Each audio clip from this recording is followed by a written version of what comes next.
भारत के सुपरस्टार रजनीकांत की बेटी ऐश्वर्या राय और धनुष की बाज़ाब्ता तलाक हो गई।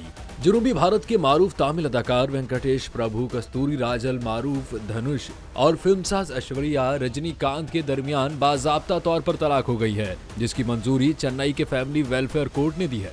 दोनों की 2004 में शादी हुई थी और उनके 2 बेटे हैं। तलाक के बावजूद दोनों चेन्नई के इलाके पुलिस गार्डन में एक दूसरे के करीब ही रिहाइश पजीर हैं और दोनों बच्चों की मुश्तरका तौर पर परवरिश करते और मुस्तकिल तौर पर बेटों के साथ सोशल मीडिया पर लम्हात शेयर करते रहते हैं। धनुष ने 17 जनवरी 2022 को तलाक का ऐलान किया था। इसके अलावा 41 साल धनुष की इन दिनों साउथ की एक और मारूफ अदाकारा नयनतारा के साथ भी कानूनी जंग जारी है।